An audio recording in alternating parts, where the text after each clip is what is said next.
MacGregor, des amis de la Confédération Paysanne 33.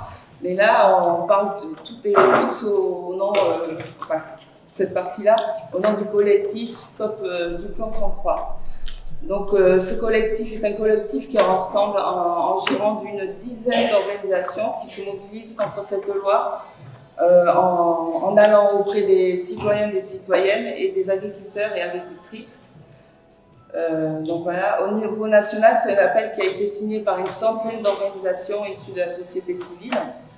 Nous avons fait plusieurs actions pour l'instant de tractage et d'appel à pétition dans des marchés, supermarchés, épiceries et principalement dans la circonscription de Thomas Cazenave, à la Circo 1. Nous avons aussi réalisé des témoignages photos et créé une page Facebook et un compte Insta sur lesquels vous pouvez nous suivre. Dans le collectif, il y a la Confédération Paysanne 33, qui est représentée aujourd'hui par Gaël, Jean, les amis de la Conf 33, Alerte Pesticides Alerte Pesticides, Secret Toxique, Audion, je peux préciser, XR Rébellion, Attaque 33, les soulèvements de la terre, GNSA, Scientifiques en rébellion, ANV COP21, le collectif du Bois Vert, le collectif Climat Grand Libournais, des militants de la LGV Non Merci, il y a aussi Bassine Non Merci, et puis après des citoyens et des citoyennes qui sont détachés d'organisations. Ce collectif est donc né à la suite du passage en force de la loi du plan par une motion de rejet. Et cette loi sera étudiée le 30 juin par 7 députés et 7 sénateurs pendant la commission paritaire mixte. Et puis après, elle sera soumise au vote à l'Assemblée nationale, puis au Sénat.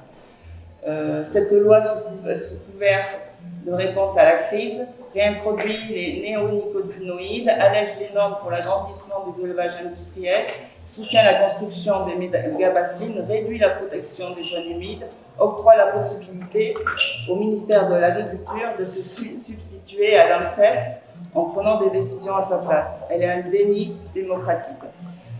Des rassemblements se font déjà en France et d'ailleurs des rassemblements sont prévus le 29 juin partout en France et un grand rassemblement le 30 juin devant l'Assemblée nationale. Donc voilà, moi je vous ai fait l'introduction. Je vais donner la parole à Gaël Jean qui va nous dire pourquoi cette loi ne répond pas du tout aux demandes des agriculteurs et agricultrices. Gaël développera plus particulièrement la question des zones humides et celle des seuils ICPE d'élevage.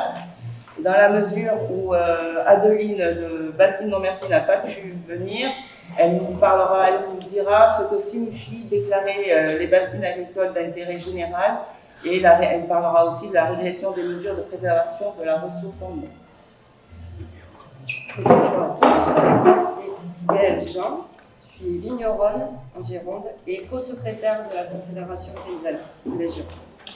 Nous sommes de nombreux paysans et paysannes à être fermement opposés à l'adoption de ce texte.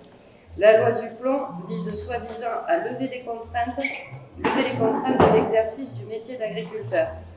Donc, sous couvert de simplification administrative et de soutien à la compétitivité, ce texte va juste aggraver la situation, déjà dégradée par la loi d'orientation agricole de mars dernier. En effet, les articles proposés ne font qu'énoncer 10 ans de progrès visant à améliorer la qualité de notre environnement, qui affecte directement notre eau, notre alimentation et donc notre santé. Cette proposition de loi ne répond absolument pas aux aspirations du monde agricole. On aspire à du revenu, à de l'autonomie. Elle ne répond qu'aux demandes d'une minorité agro-industrielle. Nous sommes dans une période critique. D'un côté, cette minorité qui a adopté un modèle agricole industriel avec des exploitations qui ne cessent de s'agrandir en grignotant le peu de foncier disponible. C'est un modèle coûteux, énergivore, polluant, destructeur de sol et de l'environnement et qui compromet clairement la qualité et la quantité des rendements futurs. Pourtant, leur nombre et leur taille augmentent, pendant que les moyennes et les petites fermes plus raisonnables disparaissent. On est à environ 200 par semaine, a estimé Terre de Liens fin 2024. Les causes: faillite, reconversion dans un autre métier plus rémunérateur, par de revenus, départ à la retraite, mais aussi malheureusement beaucoup de suicides. On en parle très peu. En facilitant l'agrandissement, mais aussi l'installation de ces exploitations industrielles, cette loi va seulement accélérer ce processus.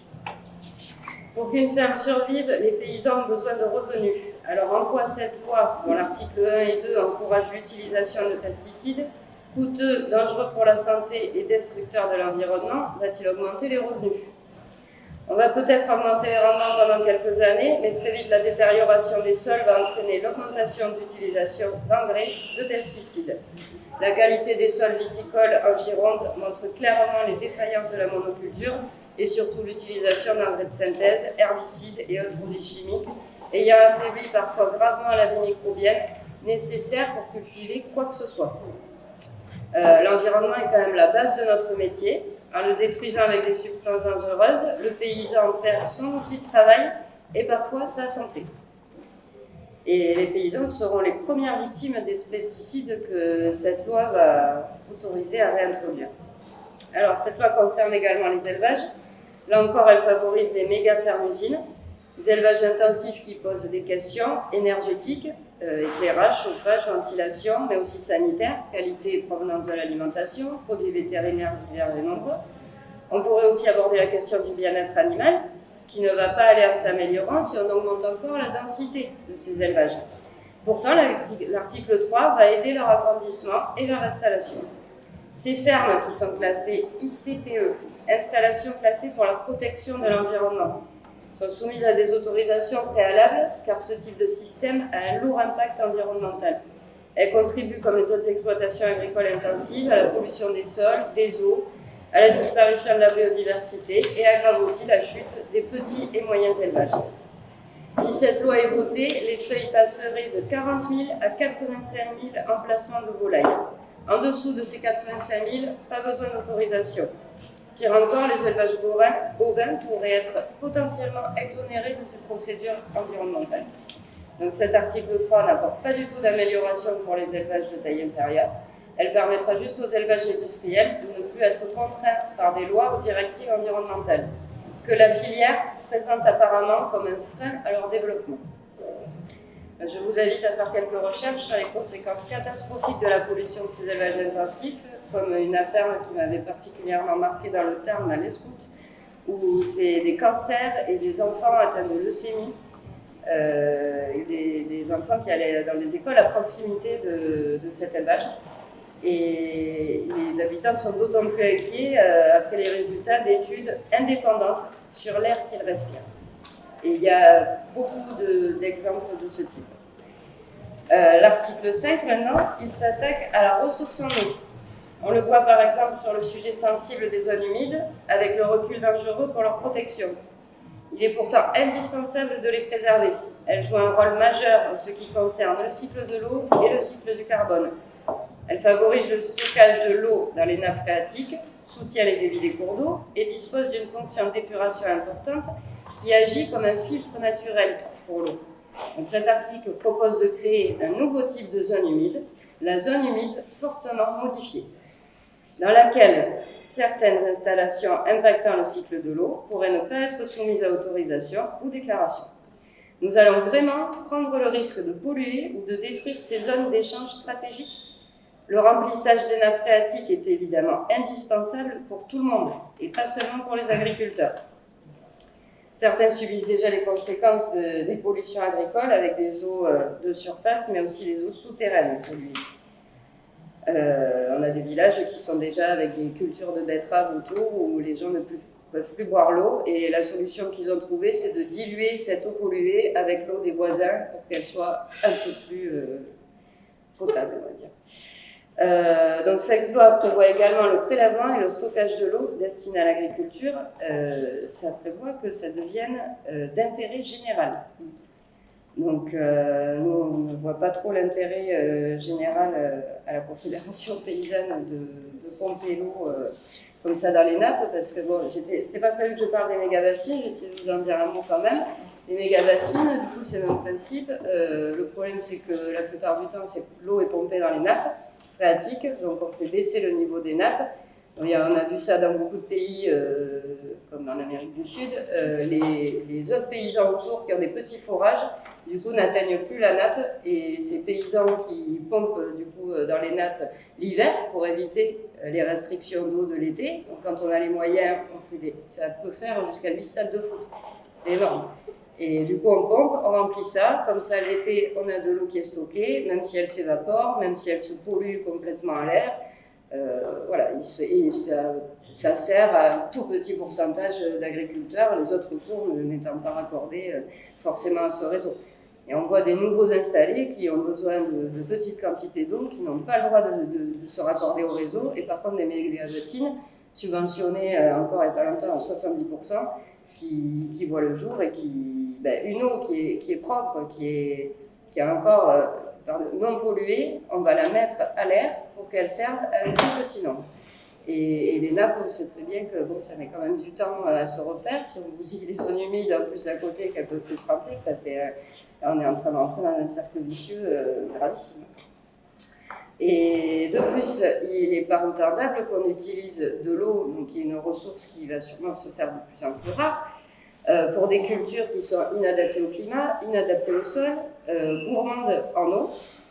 Et si en plus elles sont destinées à l'export, à la production d'énergie, on ne voit pas vraiment l'intérêt public, ou même quand on nous parle de souveraineté alimentaire, on se dit arroser de l'eau, arroser des cultures qui partent à l'export ou dans des méthaniseurs, on ne voit pas trop l'intérêt général ou la notion de souveraineté alimentaire.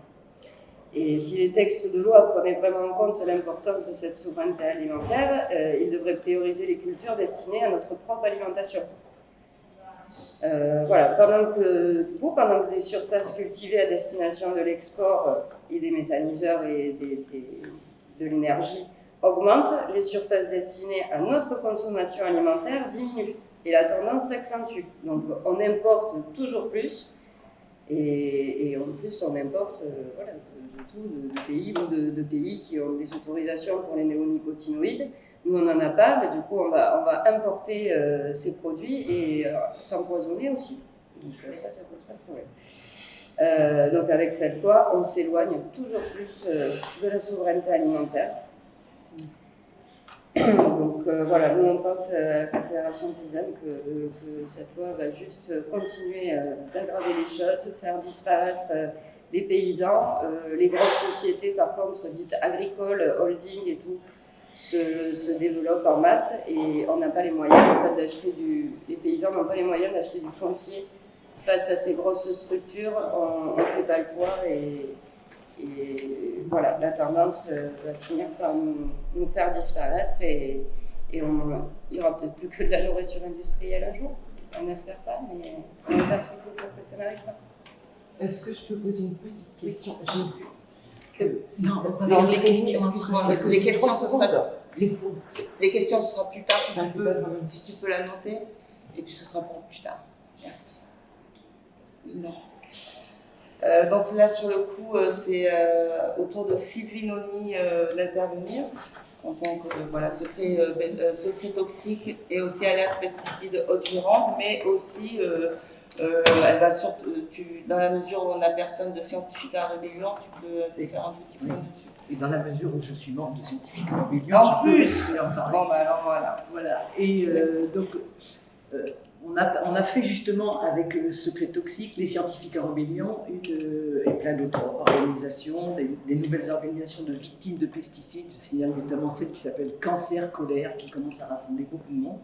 On a fait une manifestation, partie du Muséum national d'histoire naturelle à Paris, le 5 avril dernier, qui s'appelait Printemps bruyant, en référence au Printemps silencieux, le livre de Rachel Carson, paru en 62. Et pour dénoncer plusieurs aspects de ce projet de loi du plomb, notamment un qui tient beaucoup à cœur des scientifiques que nous sommes, et puis beaucoup de gens même qui ne sont pas scientifiques, mais simplement de bon sens, c'est la mise sous tutelle de l'ANSES dans cette loi du plomb. Elle prévoit un conseil d'orientation des cultures qui aurait pour rôle de prioriser les choix que fait l'ANSES en matière d'interdiction de produits Par exemple, en disant, ben non, là, on n'a pas le droit d'interdire puisqu'il n'y a pas de produit de remplacement, c'est le mantra de la FNSEA. Et ce conseil d'orientation des cultures serait composé de syndicalistes agricoles, on voit lesquels, pas la Confédération paysanne, et d'industriels de l'agrobusiness et notamment des produits phyto. Donc on a ce projet de loi a mis en colère un bon nombre de scientifiques, à tel point qu'on a pu en quelques jours rassembler la signature de 1300 chercheurs et médecins sur cette question-là, au mois d'avril et mai, qui ont donc fait une lettre ouverte au ministre de l'Agriculture pour dénoncer cette démarche. L'ANSES, c'est l'agence nationale qui, en France, délivre les autorisations de mise sur le marché des produits. Les produits qui sont des mélanges, les produits pesticides. Et c'est l'EFSA, l'agence européenne, qui, elle, autorise la substance active qui est affichée.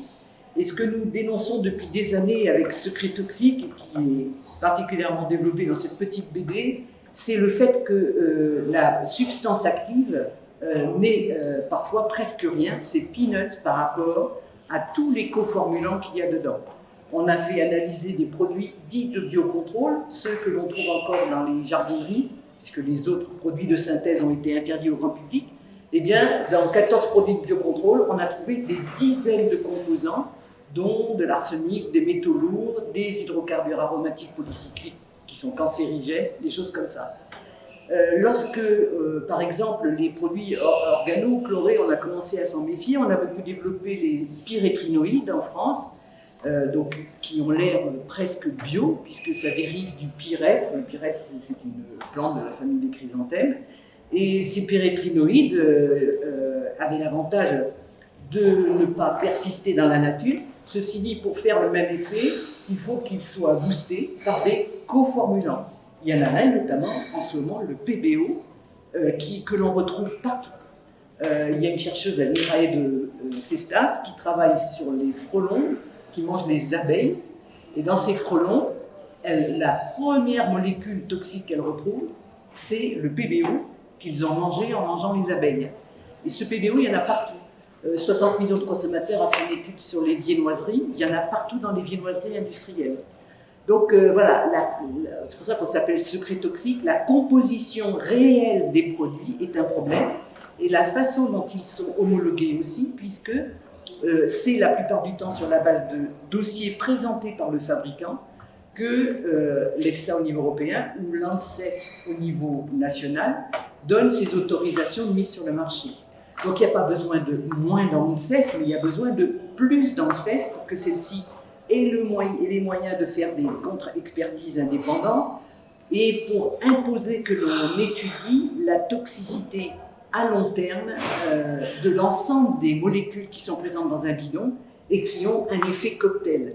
Un effet cocktail tel que, il y a plein de victimes des pesticides. L'État le sait bien, lui, puisqu'il indemnise avec un fonds d'indemnisation des pesticides qui pourrait être amélioré, mais qu'il indemnise les victimes. C'est quand même assez schizophrène de dire il n'y a pas de souci, on a contrôlé les produits, ils sont autorisés, c'est qu'ils ne sont pas dangereux, et dans le même temps, le même État qui indemnise les victimes des pesticides. Donc il y a bien là un aveu, et dans la lettre que l'on fait au ministre de l'Agriculture, on réclame aussi quelque chose auquel on tient beaucoup à l'alerte pesticide au Gironde, avec les associations qui étaient sur ces questions en Gironde, c'est que au moins les scientifiques aient accès à ce qui est pulvérisé à la parcelle. Ce n'est pas normal que lorsqu'on fait une étude scientifique sur les maladies qu'il peut y avoir, eh bien, les chercheurs n'aient pas accès à ce qu'on appelle le registre des traitements, qui doit être tenu par chaque exploitant et qui permettrait de retrouver les molécules. Récemment, en Gironde, depuis la Gironde, est partie une enquête qui s'appelle Géo4 Agri, qui est partie de ce qui s'est passé à Prégnac en Sud-Gironde. Prégnac ou Préchac, je me trompe toujours. En Sud-Gironde, c'est Prégnac. Et à Prégnac, où il y avait eu 6 cas, dans une école maternelle, 6 cas de leucémie, c'est quand même pas mal en quelques années. L'INVS, dans un premier temps, avait dit 6, c'est pas significatif, on ne peut pas faire des statistiques avec 6. Et donc, l'association Alerte des médecins sur les pesticides, avec lesquels on travaille, avec lesquels on a fabriqué cette lettre ouverte des chercheurs, a fait un projet, demandé à l'INSERM de s'occuper de la question. Et il y a une équipe de l'INSERM qui a travaillé, ça s'appelle GeoCap Agri. Et cette enquête a été présentée à la salle santé en novembre 2023, lorsqu'on a fait justement une soirée donc secret toxique sur ces questions. Elle a été présentée par Stéphanie Goujon, chercheuse de l'INSERM. Donc, elle montre, là, cette fois-ci, à l'échelle de la France, puisqu'il a fallu changer d'échelle pour avoir des résultats statistiquement valables. Les enfants qui habitent dans un environnement de vigne ont un surrisque de faire des leucémies entre 3 et 15 ans. Ce surrisque augmente d'à peu près entre 8 et 10%, au fur et à mesure où la densité de vignes dans un rayon d'1 kilomètre autour de chez eux augmente de 10%. Donc ça veut dire que, ça, 10% tous les... voilà, ça veut dire qu'au bout d'1 kilomètre de densité de vignes autour d'eux, c'est multiplié par 2 le risque de leucémie. Bon. Donc c'est absolument énorme. Récemment, il y a eu une tribune de 4 parents dont les enfants sont victimes de pesticides qui ont rappelé que cette loi, c'était un vrai danger par rapport à tout ce qui est actuellement des menaces. On devrait prendre à bras-le-corps la question des captages pollués, on devrait prendre à bras-le-corps la question des autorisations de mise sur le marché, appliquer correctement la directive européenne, qui n'est pas trop mal à nos yeux, la directive de 2009, appliquer déjà, si on l'appliquait comme elle est écrite, eh bien, on réduirait énormément le nombre de pesticides sur le marché. Donc il y a, et on a toutes les preuves. Je voulais citer une dernière grosse preuve, la plus grosse peut-être parmi elles, c'est l'étude de l'INSERM qui a été faite en 2021, qui est un deuxième jet, puisqu'elle avait eu une première en 2013, et elle avait déjà des soupçons sur le lien entre pesticides et certaines maladies. Tous ces soupçons se sont renforcés, puisque c'est une méta-étude qui consulte, là en l'occurrence à peu près 5000 autres études, et qui a permis de renforcer la corrélation entre pesticides et 6 maladies, je les cite: lymphome non hodgkinien, myélome multiple, cancer de la prostate, maladie de Parkinson, troubles cognitifs, bronchopneumopathie chronique obstructive et bronchite chronique. Donc ces maladies, l'INSERM dit, on ne peut pas dire elles sont causées par les pesticides, parce que ce n'est pas comme ça que parlent les scientifiques, et il y a un lien de présomption fort entre ces maladies et la présence de pesticides. Donc on a toutes les données pour arrêter, pour stopper et prendre des mesures de précaution, et cette loi du plomb est une fuite en avant absolument dramatique. Et je laisse la parole à nos 2 députés qu'on a choisis, parce qu'en fait ces 2 députés se sont battus dans la commission du développement durable pour faire modifier ce texte. Ils vont peut-être vous en parler et nous donner leur avis sur le sujet. Déjà, merci déjà pour l'invitation. Beaucoup de choses ont été posées déjà sur les enjeux qu'il y a autour de cette loi. Je vais peut-être insister sur 2-3 points. Le premier, c'est finalement la pression et le climat dans lequel s'est opéré les débats autour de cette proposition de loi. Il y a eu un climat de pression et d'intimidation envers les parlementaires. Loïc et moi avons eu nos permanences dégradées par la coordination rurale. Et par exemple, moi j'avais pris le soin d'ailleurs de leur répondre la semaine auparavant, point par point, à leurs sollicitations, et la réponse a été, comme pour Loïc, une dégradation de nos locaux. Et déjà, je dois commencer par ça parce que ces méthodes d'intimidation, elles sont absolument inacceptables. C'est-à-dire, de quelle autre organisation on accepterait, à 2 jours d'un vote, une telle pression et des techniques d'intimidation sur les parlementaires? Imaginez une seule seconde que des organisations écologistes fassent ça. Ça serait un tollé absolument généralisé. Et je pense que c'était bien de déjà poser ça, parce que moi, en tout cas, ce que j'attends en tant que parlementaire aujourd'hui, c'est que le respect de l'état de droit ne soit pas géométrie variable, et que la coordination rurale soit, en tout cas, les règles de l'état de droit soient appliquées au même titre que toutes les autres organisations. Et aujourd'hui, c'est clairement pas le cas, puisqu'ils bénéficient d'une forme d'impunité. Je pense que c'était important à poser. Ensuite, ça a été évoqué rapidement, je ne reviens pas sur le fond parce que vous l'avez tous les trois extrêmement bien détaillé, mais ce qu'on a subi, nous, à l'Assemblée nationale, avec Loïc, vous l'avez dit, on a travaillé en commission de développement durable, où on a obtenu un certain nombre de choses, et en effet, il y a eu ce qui a été assez inédit sous la Ve République, cette technique de contournement parlementaire, où en fait l'auteur, le rapporteur du texte, Julien Vive, les Républicains, a déposé lui-même une motion de rejet contre son propre texte. Pourquoi ? Parce que ça évite en effet que le texte soit débattu au sein de l'Assemblée nationale. Ça permettait aussi de masquer les divisions qu'il pouvait y avoir dans le bloc central et effectivement de pouvoir permettre aux députés du NFP de déployer leurs arguments, d'envoyer ça directement en commission mixte paritaire.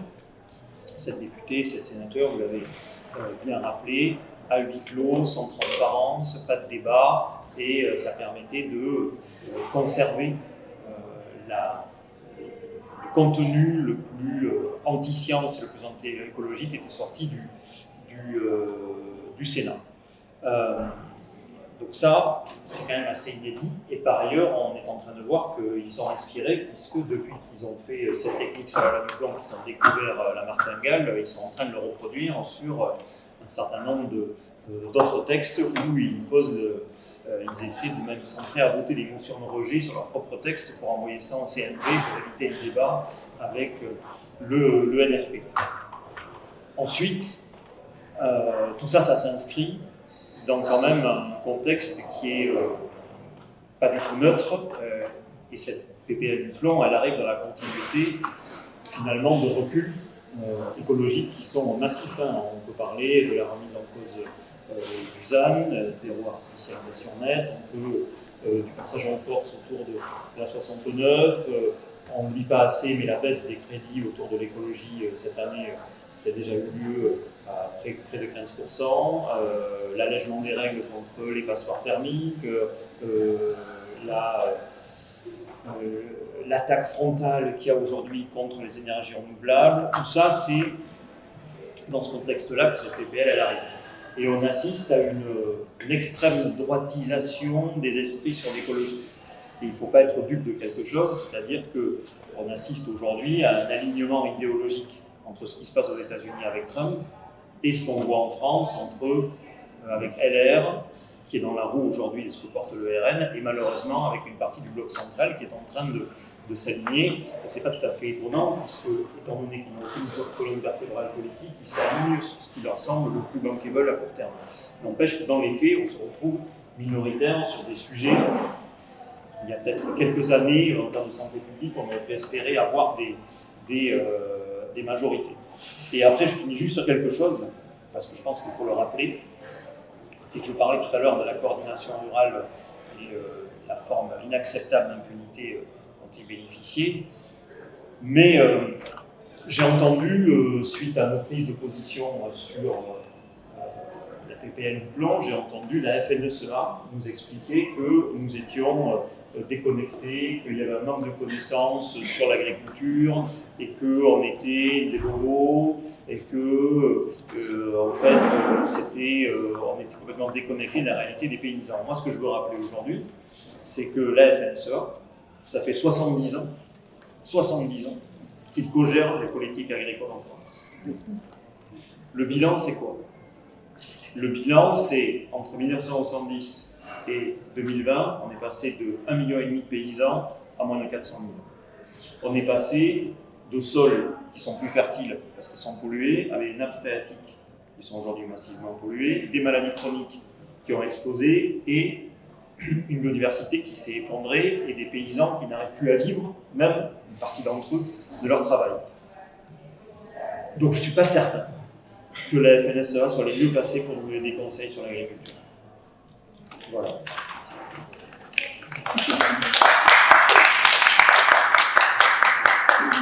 Merci Nicolas, je partage tout ce que tu as dit, notamment cette dernière partie.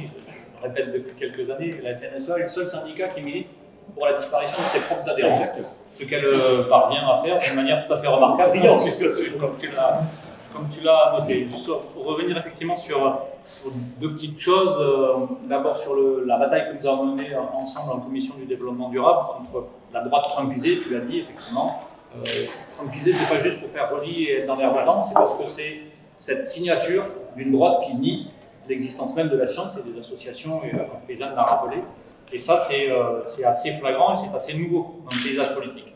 Néanmoins, dans ce contexte-là, nous avons réussi en commission du développement durable à engranger quelques victoires, notamment sur l'article 2 sur les néonicotinoïdes. On a réussi à faire reculer par le vote de cet article, et sur l'article 5 qui facilitait aussi l'accaparement de l'eau par quelques-uns au détriment de l'intérêt général. Ça, c'est des victoires partielles que nous avons eues en commission du développement durable, mais qui ont été assez rapidement effacées par des votes inverses en commission des affaires économiques. Tout ça pour dire qu'en commission du développement durable, nous avons pu gagner ces votes-là, parce que nous avons aussi pu convaincre, voire amener une partie de ce centre qui a encore un petit peu de conviction écologiste, ce qui n'est pas le cas en commission des affaires économiques. Je trouve que c'est assez signifiant sur aujourd'hui comment ce socle, le socle central, le socle commun est en train d'exploser, puisque nous ne disposons pas d'une ligne politique claire, et finalement on voit que les différences de vote entre commission développement durable et commission des affaires économiques, en fait c'est la révélation, au terme, j'allais dire photographique du terme, c'est le révélateur en fait du mirage écologiste que nous avait vendu la Macronie en 2017. Et on voit que tout ça n'a pas d'existence réelle, et que en fait ces gens sont de droite et sont contre la science, contre l'environnement et contre les gens, que ça rend malades. Par ailleurs, ce constat politique étant fait, Nicolas, tu disais nous sommes minoritaires. Effectivement, nous sommes minoritaires peut-être aujourd'hui à l'Assemblée nationale. Mais néanmoins, il faut noter que nous sommes majoritaires, parce que en plus de nous appuyer sur un consensus scientifique qui est indiscutable, sauf par des obscurantistes, nous avons gagné la bataille de l'opinion. Les gens ne sont pas idiots et savent où est leur intérêt. Et donc sur les néonicotinoïdes, on voit que 83% des Français sont défavorables à ce que l'on réautorise ces pesticides. Et par ailleurs, moi qui suis élu depuis 8 ans, mais mon équipe me faisait remarquer que sur cette mobilisation citoyenne opposée à ces pesticides, on n'a jamais reçu autant de mails sur nos boîtes institutionnelles qu'à l'occasion de cette loi du plomb. Ça veut dire que massivement les gens refusent et se mobilisent. C'est la même chose sur la question des ICPE, de l'élevage industriel qui devrait être favorisé selon la loi du plomb. C'est sur les bassines, on en a déjà parlé. Autre exemple de sondage aussi, on l'a vu, parce que ça c'est quand même aussi une déclaration de François Bayrou au début de son mandat, qui j'espère sera très éphémère, c'était de taper sur les agents de l'OFB, l'Office français de la biodiversité, pour dire qu'ils menaient des contrôles absolument insupportables aux agriculteurs, alors que quand on discute avec des agents de l'OFB, ce que j'ai fait pas plus tard que mercredi dernier, en recevant un de leurs représentants syndicaux, une exploitation a un contrôle tous les 120 ans. Donc on ne peut pas dire que la pression soit quand même insupportable, ça fait à peu près un contrôle tous les 3 générations d'agriculteurs. Je pense que c'est à peu près c'est le minimum légitime quand on vit avec des subventions publiques. Donc sur l'attaque de l'OFB menée par Bayrou, et notamment sur le fait qu'il soit armé ou non les désarmés, 78% de la population française, et pour le fait que l'OFB soit soutenu et que son port d'armes pour la police de l'environnement soit maintenu. Donc c'est pour vous dire que finalement la majorité elle est du côté des gens de bon sens, de nous et de la population. Par ailleurs, pour cette loi qui ne règle pas les problèmes des agriculteurs, je ne vais pas redire ce qu'a dit Nicolas, mais c'est aujourd'hui flagrant que c'est un truc qui est à rebours finalement. La France paysanne, je remercie vraiment de porter la voix que ce monde agricole finalement il n'est pas représenté par la FNSEA ou la coordination rurale. Cette loi ne répond en rien aux questions de revenus, aux questions de libre-échange, aux questions d'installation, aux questions de transmission, qui sont les défis majeurs que nous avons aujourd'hui. Si nous voulons espérer, dans les années qui viennent, avoir un début de commencement de souveraineté alimentaire et pas avec n'importe quel produit. Bon, voilà, en quelques mots, c'est ce qui aujourd'hui est majoritaire dans le pays. Et pour conclure, en fait, quand on a une loi qui est contre la science, quand on a une loi qui est contre les gens, en fait, il reste une solution, elle est politique, et je pense que nous l'incarnons aujourd'hui avec Nicolas Thierry. En fait, c'est une question politique aujourd'hui. L'alternative, elle existe. Donc, comme nous dit la FNSA, pas d'interdiction sans solution. Qu'on interdise ces lois et ces porte-paroles de ces lois mortifères, la solution, nous l'avons, nous l'incarnons. C'est celle d'une gauche écologiste et sociale qui ne cède rien à ces lobbies de l'agrochimie et qui aujourd'hui détruisent l'environnement, l'agriculture et notre santé. Je vous remercie.